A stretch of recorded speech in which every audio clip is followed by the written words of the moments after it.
শুরু হয়ে গেছে আমাদের স্নো টাইম। আমি মনে হয় সবচেয়ে লেট করে ফেলছি। সেই সকাল থেকে স্নো পড়তেছে, সবাই মোটামুটি স্নোর ভিডিও দিয়ে দিছে। টরন্টোতে সবাই স্নোকে ওয়েলকাম করে ফেলছে, আমার একটু লেট হয়ে গেল। তো যাই হোক, লেট হোক আর যাই হোক, সুন্দর করে শুরু তো হলো। আর ওয়েলকাম স্নো, এটা হচ্ছে আমাদের টরন্টোর মেইন সৌন্দর্য। আমি সবসময় বলি যে আমি স্নোটাকে খুব মিস করি যখন উইন্টার আসে। টরন্টো স্নো ছাড়া কেমন যেন খালি খালি লাগে। সো স্নো চলে আসছে এখন, একদম সাদা চাদরে ঢেকে যাবে। রঙিন গাছগুলো এখনও আছে, এটা হচ্ছে গিয়ে সবচেয়ে সুখের বিষয়। তো স্নোটা একটু কমলে আমরা ঘুরতে যেতে পারবো একদম রঙিন গাছের নিচে সাদা সাদা স্নোতে। ও ওয়াও, কি ঠান্ডা!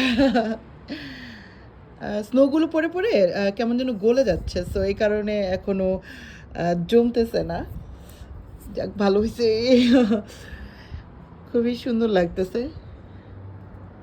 একদম মানে নিরিবিলি।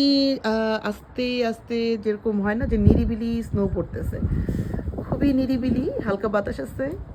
স্নো পড়লে না কেমন যেন চারপাশটা খুব মানে ঠান্ডা তো থাকেই, মানে কেমন যেন একটা নীরব হয়ে যায়, খুব নীরব লাগে।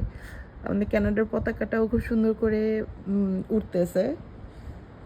উফ, আমার মনে হচ্ছে যে কোনো একটা মানে পার্কে যে একদম ভালো করে স্নোটাকে এক কাপ চা নিয়ে যে স্নোটাকে এনজয় করি। বাট সবাই ব্যস্ত, একা একা যে আসলে এই স্নোতে আরও নিরিবিলি হয়ে যাব। যারা টরন্টোতে আছেন তাদের কেমন লাগতেছে আজকের এই ফার্স্ট স্নোয়িং ডে, তাই না? খুব সুন্দর করে স্নো পড়তেছে, গাছগুলোও খুব সুন্দর এখনো কালার আছে। সবাই সকাল থেকে আসলেই এনজয় করতেছে। আমার মানে সকাল থেকে আমি মানে বারান্দায় আসতে পারি নাই এমন। ওকে, থ্যাংক ইউ। অ্যান্ড সবাই এনজয় করেন স্নো। আর যারা বাংলাদেশ থেকে দেখতেছে বা অন্য জায়গা থেকে, তারা কি বলবো, আমাদের ভিডিও দেখে দেখে স্নো এনজয় করেন। Bye bye.